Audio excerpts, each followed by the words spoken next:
Hello friends, नमस्कार। स्वागत है आप सभी लोगों का आपके अपने यूट्यूब चैनल परिवर्तन द एडू हब में। जैसा कि आपको पता है कि आपकी सीटेट की धमाकेदार क्लासेस चल चुकी हैं, सीटेट का एग्ज़ाम भी हो रहा है और आजकल आपने न्यूज़ भी देखी होगी कि सीटेट का पेपर जो है वो 13 जनवरी का लीक भी हुआ है। आपका ये केस आपका हरियाणा और मेरठ में देखने को मिला है कि आपको जो सीटेट के पेपर हैं बताया ऐसा जा रहा है, अखबार में निकला था कि 2.5 लाख रुपए लेके इसमें नकल कराई जा रही है। अब आप ये सोचिए कि जो व्यक्ति 150 में 90 नंबर लाने के लिए 2.5 लाख रुपए दे रहा होगा, उसके पास यानी कितना पैसा होगा, वो पैसे से ही नौकरी खरीदना चाहता है और बाद में पैसा ही कमाएगा। तो एजुकेशन सिस्टम में दो चीज़ें हैं ना, एक है एजुकेशन और दूसरा सिस्टम। दोनों को सही करने की बहुत ज़्यादा ज़रूरत है। तो आप अपना पढ़ाई करते रहिए, ज़्यादा विचलित ना हो, मतलब चीज़ों को ना देखें कहाँ का पेपर लीक हुआ है, कहाँ क्या होगा। जिनका एग्ज़ाम हो अपने एग्ज़ाम पे ध्यान देते रहें। आज से हम लोग अपनी एक नई श्रृंखला या कहें तो पुरानी श्रृंखला को दोबारा से ही शुरू करने जा रहे हैं, जिसमें मैंने आपको इतिहास के 2 क्लासेस मैंने आपको बताए थे, जिसमें मैंने आपको बताया था इतिहास का परिचय, कालखंड, और दूसरी क्लास थी हमारी सिंधु घाटी सभ्यता का परिचय यानी introduction of Indus valley civilisation.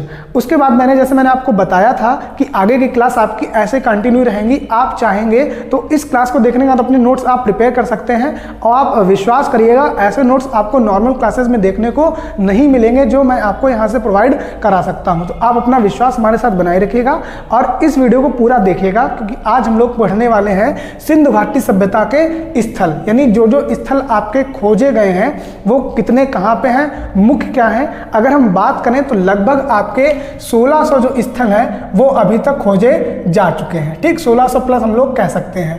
इन स्थलों में लगभग 1000 स्थल जो हैं वो आपके इंडिया में आपको देखने को मिलते हैं। वही चीज़ आपके 500 जो स्थल हैं वो आपको पाकिस्तान में देखने को मिलते हैं। मैंने लास्ट क्लास में आपको ये चीज़ बताई भी थी कि जो इंडस वैली सिविलाइजेशन है ये भाई क्योंकि बहुत ज़्यादा पुरानी है, इसका कालखंड बहुत ज़्यादा पुराना है, तो इस कालखंड के अकॉर्डिंग अगर हम लोग बात करेंगे उस टाइम में, तो उस टाइम पे पास अपने पास पाकिस्तान था, क्योंकि 1947 में पाकिस्तान बना है, उससे पहले पाकिस्तान नहीं था। तो सिंधु घाटी जो आपकी पूरी सिविलाइजेशन है वो कह सकते हो आप पाकिस्तान और आपके इंडिया में भी फैली हुई थी। इसके कुछ स्थल जो हैं वो आपको अफगानिस्तान में देखने को मिलेंगे। ठीक, क्योंकि अफगानिस्तान का जो कुंतासी है जो कि एक सिंधु घाटी सभ्यता में एक बंदरगाह था, सी पोर्ट था, तो वहाँ क्योंकि आपके सिंधु घाटी सभ्यता में 4 बंदरगाह थे, जिसमें आपने लोगों ने पढ़ा भी होगा कि जो लोथल है वो अपने यहाँ गुजरात में सबसे बड़ा बंदरगाह स्थल था। बाकी आपके जो 3 है वो अलग अलग जगह पे थे। उनमें से एक जो कुंतासी जो है वो आपका अफगानिस्तान में आपको देखने को मिलता है। ठीक, तो अब हम लोग देखने वाले हैं आज सिंधु घाटी सभ्यता को। इसमें हम लोग जो पहला स्थल देखने वाले हैं वो है हमारा हड़प्पा। ध्यान रखिएगा, ठीक है। अगर हम बात करें हड़प्पा स्थल की, तो हड़प्पा की जो खोज है इसकी खोज सन 1921 में की गई थी। ये चीज़ आप ध्यान रखिएगा कि हड़प्पा की खोज कब की गई थी, सन 1921 में। और इसके खोज करने वाले जो व्यक्ति थे या हम कहें खोजकर्ता थे वो थे भैया आपके दयाराम साहनी। ठीक है, कौन थे आपके? दयाराम साहनी थे। ठीक, तो एक बात ये चीज़ आप ध्यान रखिएगा कि मैंने आपको बताया था सिंधु घाटी सभ्यता के परिचय में कि सिंधु घाटी सभ्यता को हड़प्पा सभ्यता भी कहा जाता है। तो उसका कहने का रीज़न ये है क्योंकि इस सभ्यता में खोजा गया जो सबसे पहला स्थल था वो हड़प्पा ही था। तो ये पॉइंट भी यहाँ पे बन सकता है कि यह सिंधु घाटी सभ्यता का, यह सिंधु घाटी सभ्यता का खोजा गया सबसे पुराना और पहला, है ना, सबसे पुराना और पहला स्थल था। ठीक, इसीलिए जो आपका सिंधु घाटी सभ्यता है उसका नाम हड़प्पा सभ्यता भी है। इसलिए हम लोग कह सकते हैं, इसलिए इंडस वैली सिविलाइजेशन यानी IVC का अन्य नाम हड़प्पा सभ्यता भी है। ठीक है, हड़प्पा सभ्यता भी है, ये चीज़ आप ध्यान रखिएगा। ठीक, मैंने आपको 3 पॉइंट अभी तक बताए हैं कि हड़प्पा की खोज सन 1921 में की गई थी। इसके खोजकर्ता आपके दयाराम साहनी थे। ठीक, सिंधु घाटी सभ्यता का खोजा गया या सबसे पुराना और सबसे पहला स्थल था। कब खोजा गया था? सन 1921 में।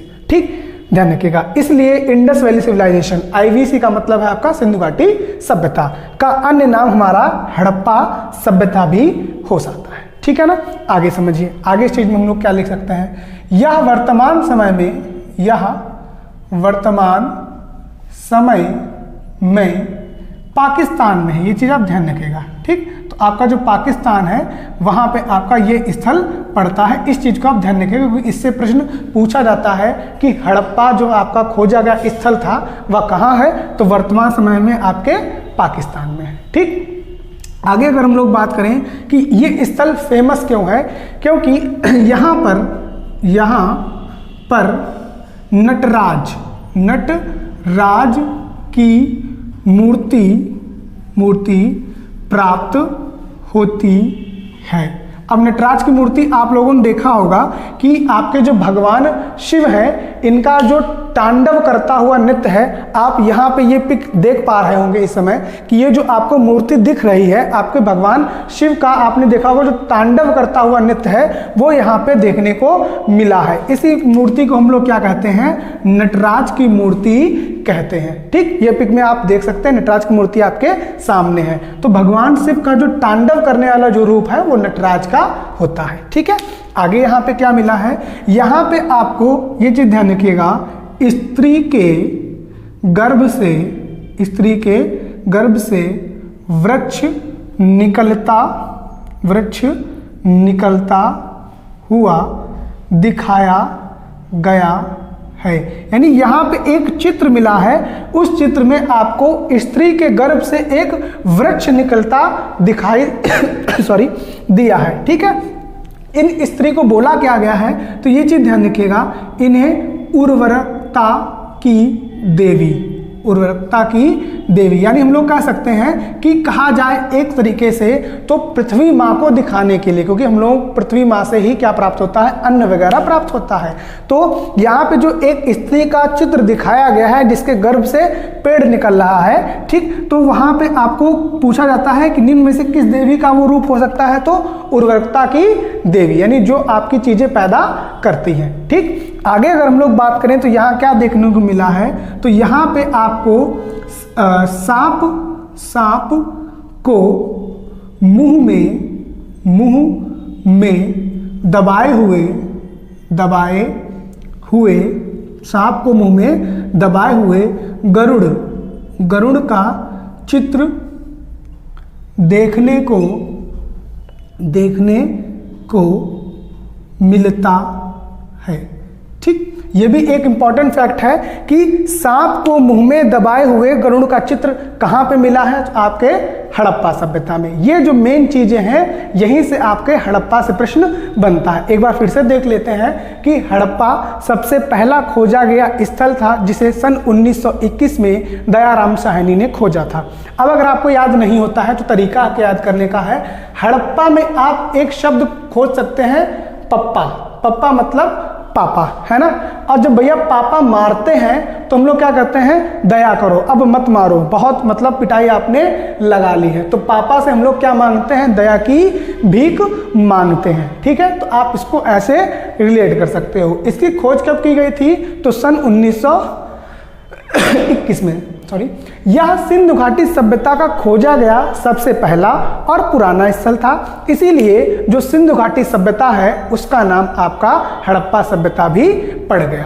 ठीक, ध्यान रखिएगा। आगे बात करें तो यहाँ से क्या क्या प्राप्त हुआ है, तो यहाँ से आपको सबसे पहले नटराज की मूर्ति प्राप्त होती है। ठीक, नटराज मैंने बताया भगवान शिव का तांडव करता हुआ वाला जो आपका पूरा फेस है उसे हम लोग नटराज कहते हैं। स्त्री के गर्भ से निकलता हुआ आपका वृक्ष दिखाया गया जिसे हम लोग उर्वरकता यानी उर्वरा की देवी कहते हैं। ठीक है ना।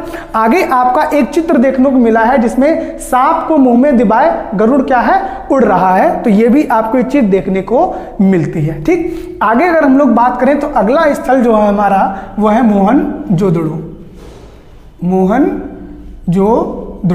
ठीक, ये भी अगर हम बात करेंगे तो मोहनजोदड़ो वर्तमान समय में आपके कहाँ है, पाकिस्तान में है। ठीक, ये भी आपके वर्तमान समय में कहाँ पे है, पाकिस्तान में। ध्यान रखिएगा, मोहनजोदड़ो और हड़प्पा दोनों आपके पाकिस्तान में है। ठीक, इसकी खोज कब की गई थी, तो इसकी खोज इसकी खोज सन 1922 में राखल दास बनर्जी, ठीक, किसने की थी? आपके राखल दास बनर्जी ने की थी।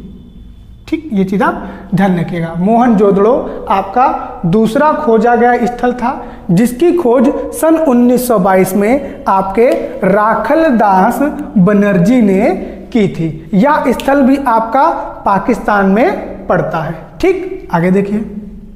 आगे अगर हम लोग बात करें तो यहां से डांसिंग गर्ल की मूर्ति प्राप्त हुई है जो कांसा, याद है ना, कांसे धातु से बनी हुई थी। मोस्ट इंपॉर्टेंट है आपका, हर एक एग्जाम में ये प्रश्न आपको देखने को मिलता है जिसमें पूछा गया है कि कांसे से बनी हुई, कांसा मतलब आपका कॉपर और टिन को मिलाने से, यानी Cu+Sn, कॉपर और टिन को मिलाने से जो धातु बनती है उसे हम लोग कांसा कहते हैं। तो यहाँ आपको कांसे से बनी हुई एक डांसिंग गर्ल यानी नर्तकी की मूर्ति मिली है। कहाँ से मिली है आपको? मोहनजोदड़ो से। अगर आगे बात करें तो यहाँ हमको यहाँ से एक विशाल स्नानागार यानी बाथिंग टब, स्नानागार मिला है। यहाँ से हमें एक स्नानागार मिला है जो कि इंपॉर्टेंट लाइन है आगे की, जो कि यहाँ के लोगों को धार्मिक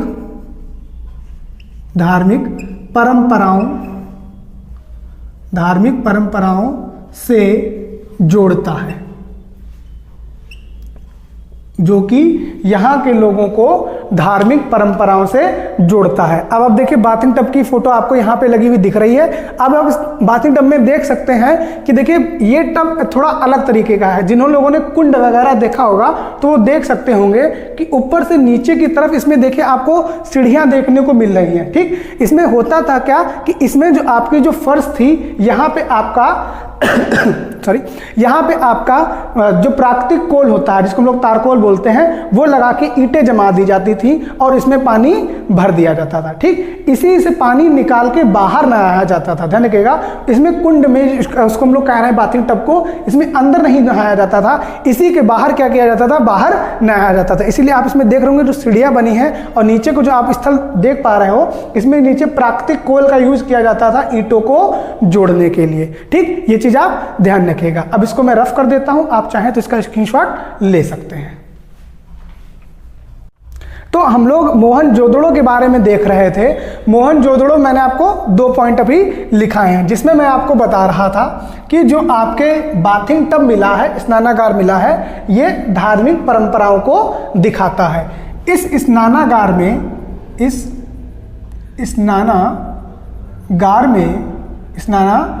में प्राकृतिक, ये पॉइंट इंपॉर्टेंट है, ध्यान रखिएगा, प्राकृतिक कोल, ठीक, यानी ईंटों को चिपकाने के लिए का प्रयोग किया गया था। ठीक, मैंने आपको बताया है क्यों किया गया था, ताकि जो पानी है वो जमीन के अंदर ना जाए। ठीक, मोहनजोदड़ो को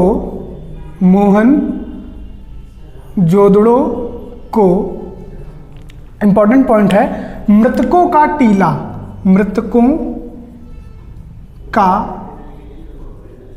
टीला कहा जाता है।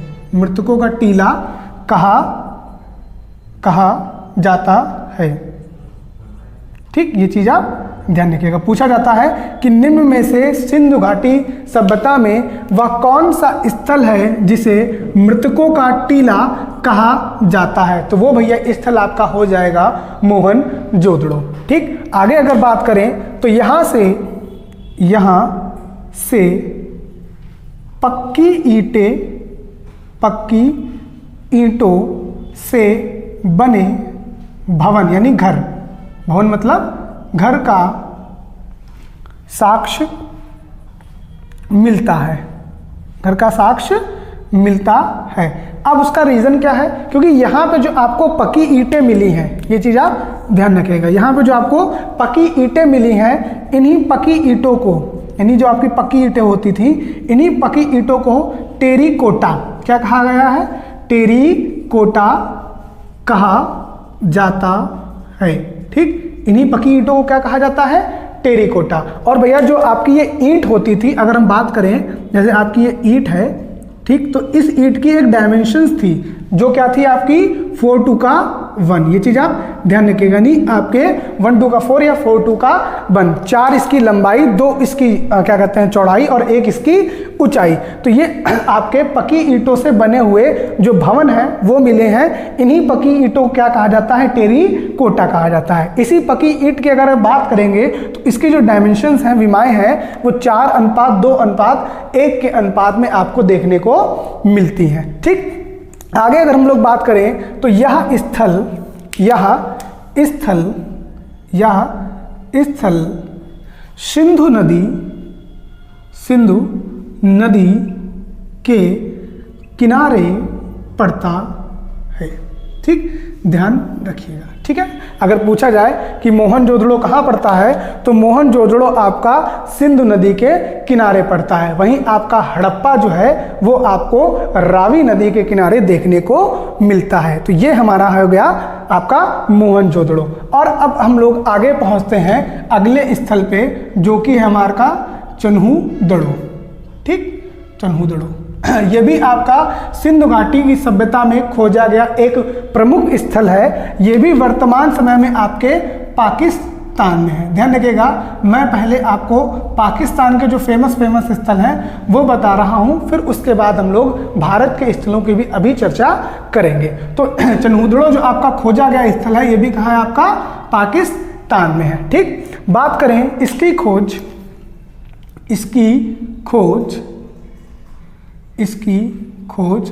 एम.जी.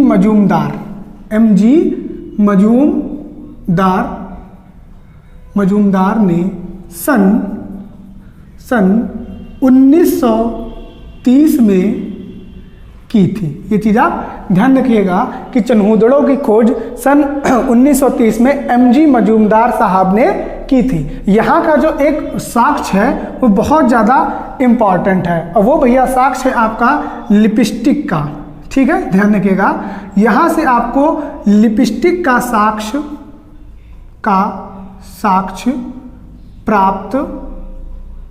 प्राप्त होता है। ये चीज आप ध्यान रखिएगा, लिपस्टिक का साक्ष्य पूछा जाता है कहाँ से प्राप्त हुआ है, तो आपका चन्हूदड़ो से। अब उसका रीजन क्या है, ये लिपस्टिक कहाँ से आई होगी, तो मैंने आपको बताया था कि सिंधु घाटी सभ्यता के समकालीन 3 सभ्यताएं और भी चल रही थी, जिसे हम लोग चीन की सभ्यता, ईरान की सभ्यता और मेसोपोटामिया की सभ्यता के नाम से जानते हैं। इन सभ्यताओं के साथ में ही हमारा व्यापार चलता था। वह व्यापार चलता था आपके समुद्री मार्गों से, है ना, जो आपका बंदरगाह मिला है। ठीक, तो आपका जो लिपस्टिक है ये आपके क्या कह सकते हैं कि वस्तु विनिमय, क्योंकि पैसा तो था नहीं उस समय, तो जो व्यापार होता था वस्तु विनिमय के द्वारा होता था। तो इन्हीं वस्तु विनिमय के टाइम पे ही आपको लिपस्टिक का साक्ष्य देखने को मिलता है। आगे बात करें तो इसमें जो इम्पॉर्टेंट चीज है, यहां से आपको मनके बनाने का कारखाना, ठीक, मनके बनाने का कारखाना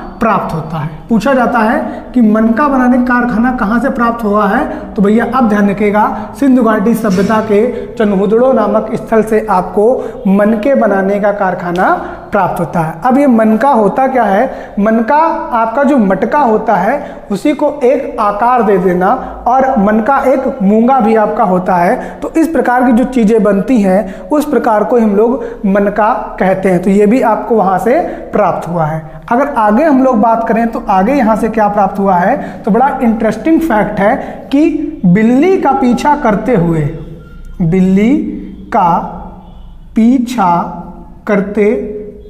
अब आप लोग समझ जाइए कि बिल्ली का पीछा करता कौन है, तो आपका कुत्ता। तो बिल्ली का पीछा करते हुए कुत्ते के पंजे के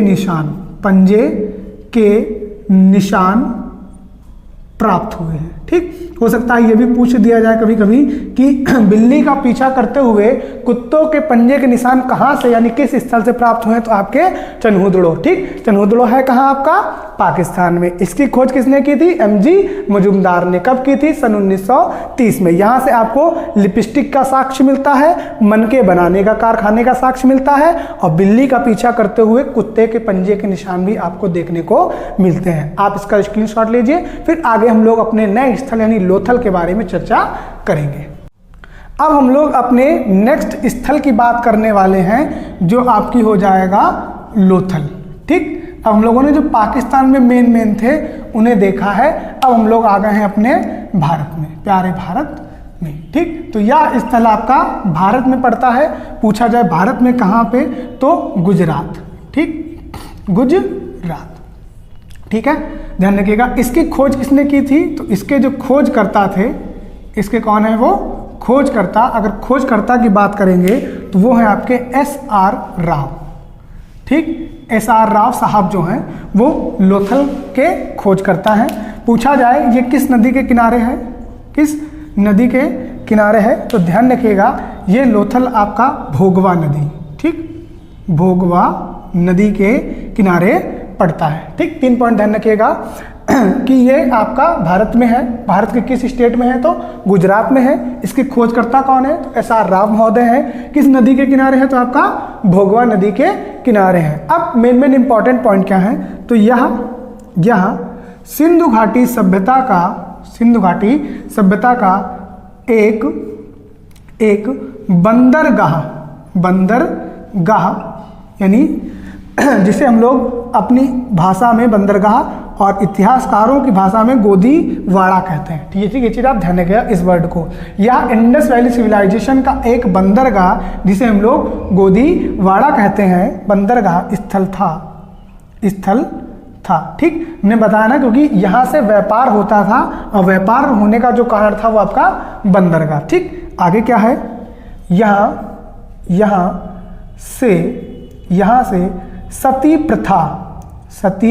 प्रथा के प्रमाण मिले हैं। ये चीज़ आप ध्यान रखिएगा कि जो सती प्रथा के जो अवशेष हैं वो आपके सिंधु घाटी सभ्यता के लोथल से ही मिल गए हैं, लेकिन जो आपका कहा जाए कि लिखित प्रमाण है वो अभी नहीं, वो आगे चल के आपको एक अभिलेख है जिसका नाम है एरण अभिलेख। क्या नाम है, एरण अभिलेख। एरण अभिलेख जो आपके भानुगुप्त ने लिखा है, भानुगुप्त के जो एरण अभिलेख है उसमें आपको लिखित सती प्रथा का प्रमाण मिलेगा। ठीक, यहाँ पे आपको अवशेष मिले हैं सती प्रथा के, और कहा कैसे जा सकता है कि ये सती प्रथा का साक्ष्य है, क्योंकि पति के साथ पत्नी का शव मिला है। ठीक, ये चीज आप ध्यान रखिएगा कि पति के साथ पत्नी का भी शव मिला है। शव मतलब आपकी डेड बॉडी। ठीक, आगे बात करें, यहाँ से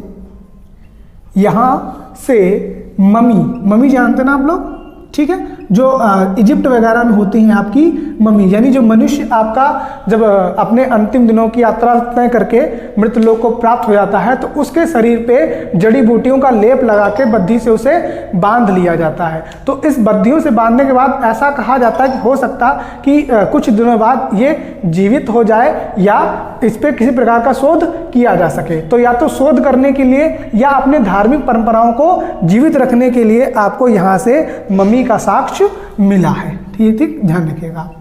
पूछा जा सकता है कि मम्मी का साक्ष्य कहाँ से मिला है, तो अब आप ये चीज ध्यान रखिएगा। अगर हम लोग आगे बात करें, आगे चर्चा करें तो यहाँ पे आपको कहा जा सकता है कि यहाँ से हवन कुंड आप लोग समझते होंगे जिसमें हवन किया जाता है, हवन कुंड का साक्ष्य प्राप्त होता है। पूछा जा सकता है कि सिंधु घाटी सभ्यता के किस स्थल से हवन कुंड का साक्ष्य मिला है, तो ध्यान रखिएगा आपको सिंधु घाटी सभ्यता से। यहाँ से चावल, ये चीज इंपॉर्टेंट है, थोड़ी सी अलग है, चावल के भंडारण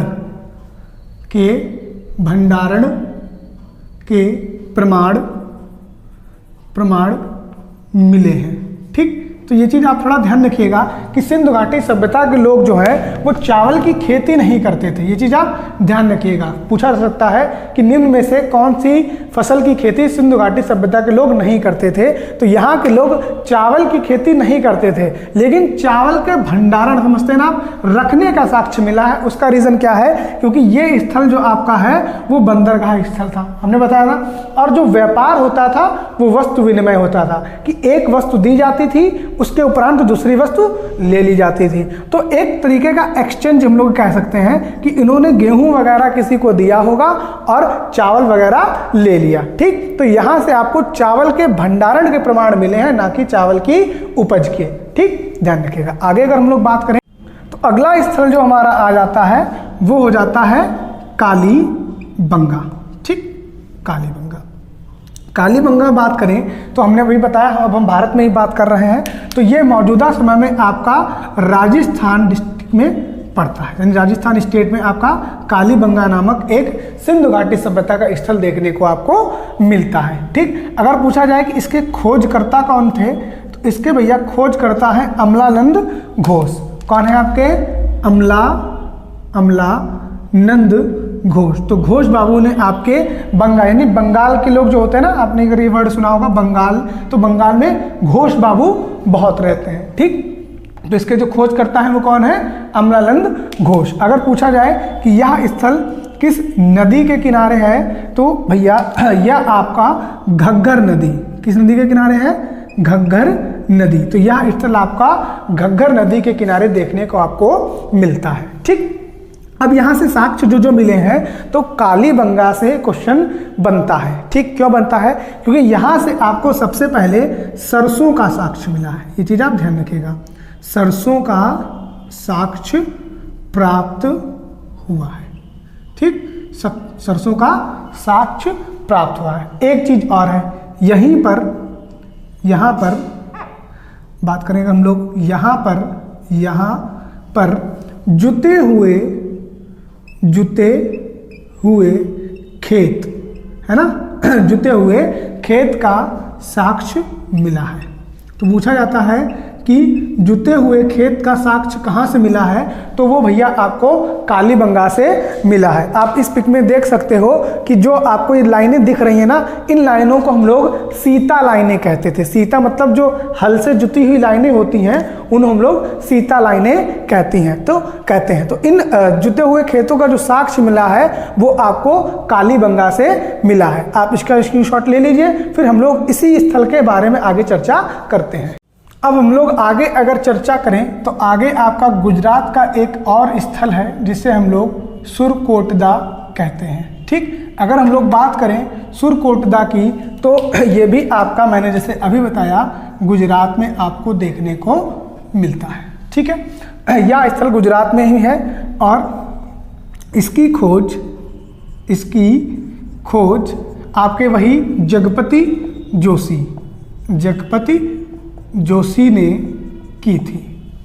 जोशी ने की थी। अगर हम लोग इम्पॉर्टेंट फैक्ट की बात करें कि इस स्थल में इम्पॉर्टेंट फैक्ट की बात है, तो वो ये है कि यहाँ से घोड़े के अस्थि पंजर मतलब उसकी हड्डियाँ वगैरह, ठीक, अस्थि पंजर के साक्ष्य मिले हैं। ठीक, ये बहुत बार पूछा जाता है, बहुत ज़्यादा इंपॉर्टेंट है कि घोड़े के अस्थि पंजर के साक्ष्य कहाँ से मिले हैं। तो अब आप ध्यान रखिएगा आपके सुरकोटदा से। ठीक, हालांकि अगर हम लोग एक चीज़ देखें कि जो सिंधु घाटी सभ्यता के लोग थे वो घोड़े को पालते नहीं थे। ठीक, ये चीज़ आप ध्यान रखिएगा कि इंडस वैली सिविलाइजेशन के लोग घोड़े को पालते नहीं थे। ठीक, पालते नहीं थे, किंतु वह घोड़े से परिचित थे, यानी जानते थे कि घोड़े जैसा कोई एक जानवर होता है, लेकिन वो घोड़े से परिचित थे लेकिन घोड़े को पालतू नहीं बनाते थे। तो ये चीज़ आप ध्यान रखिएगा। चलिए आगे देखते हैं, अपने एक नए स्थल की बात करते हैं। तो अगला जो हमारा स्थल है वो है आपका बनावली। बनावली, अगर हम लोग बात करें बनावली की तो ये भैया आपके वर्तमान समय में हरियाणा में आपको देखने को मिलता है। ठीक, अगर हम लोग चर्चा करें कि यह किस नदी के किनारे हो सकता है तो ये आपके रंगोई नदी, एक आपकी रंगोई नदी है, उस नदी के किनारे आपको ये स्थल देखने को मिलता है। ठीक, आगे अगर हम लोग देखें तो यहाँ से किस चीज़ के साक्ष्य आपको देखने को मिले हैं। ठीक, तो यहाँ से आपको, यहाँ से यानी बनावली से मिट्टी से बने हल, माफ कीजिएगा, मिट्टी से बने हल का प्रमाण मिलता है। यानी पूछा जाता है कि मिट्टी से बने हल का प्रमाण कहाँ से मिला है, तो मिट्टी से बने हल, ठीक, इसका प्रमाण आपका बनावली से मिलता है। तो मिट्टी से बना हल से बनावली, ठीक, रिलेट कर सकते हैं। आगे चर्चा करें, यहाँ से अच्छी किस्म के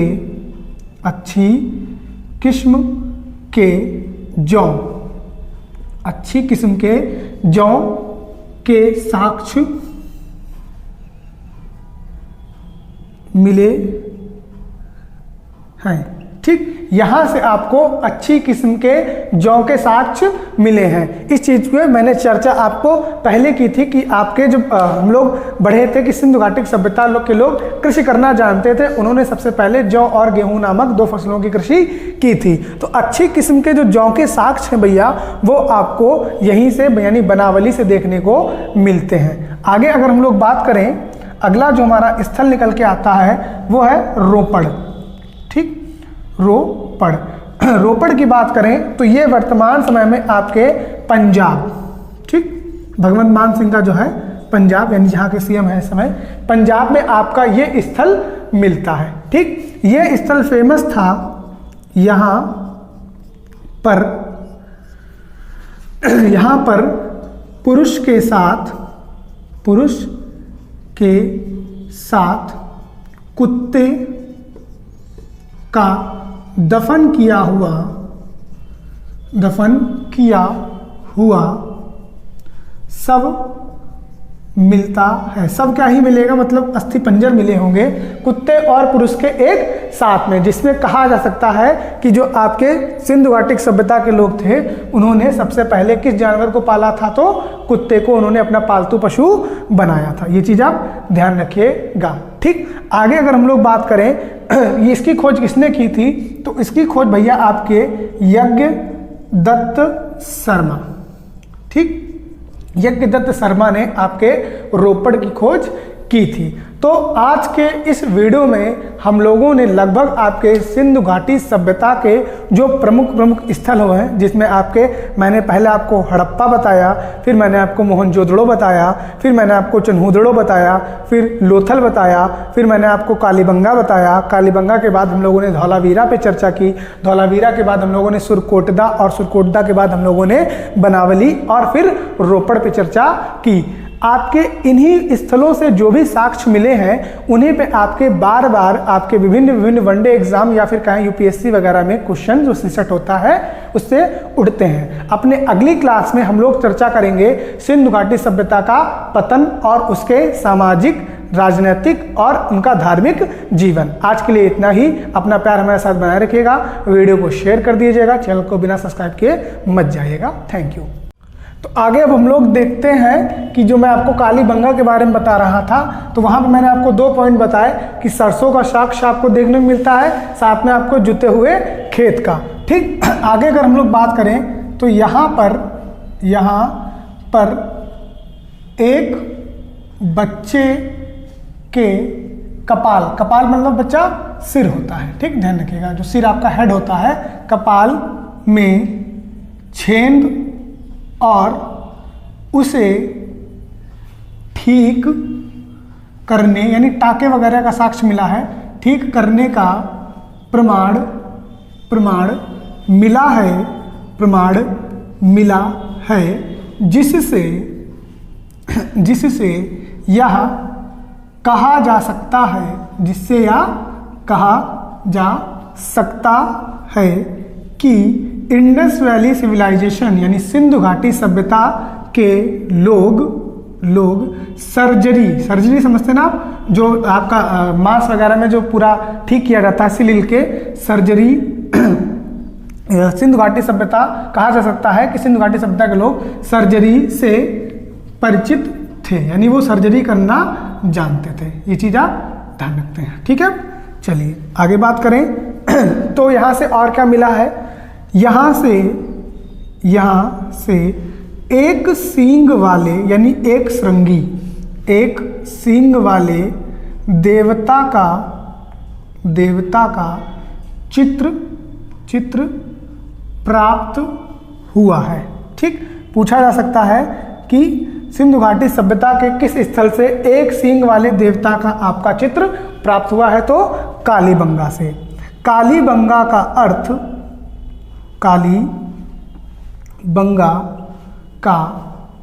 अर्थ होता है, कालीबंगा का भैया एक अर्थ होता है, क्या अर्थ होता है, काली चूड़ियां,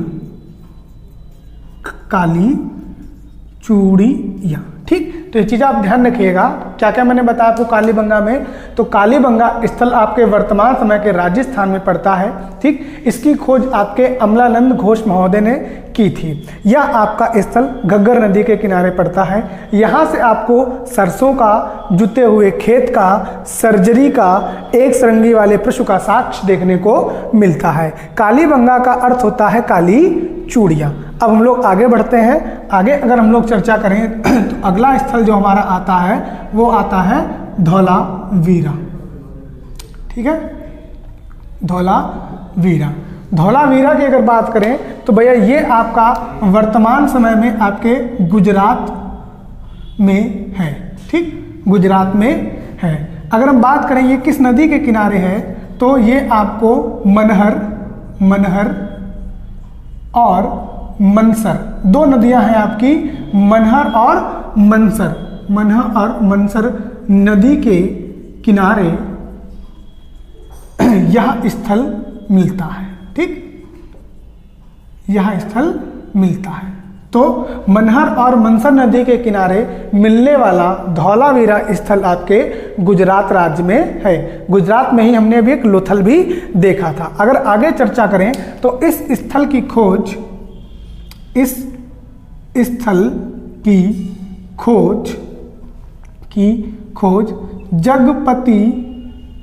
जगपति जोशी ने की। पूछा जा सकता है कि सिंधु घाटी सभ्यता में धौलावीरा स्थल की खोज किसने की थी, तो भैया जगपति जोशी ने, ठीक, ध्यान रखेगा।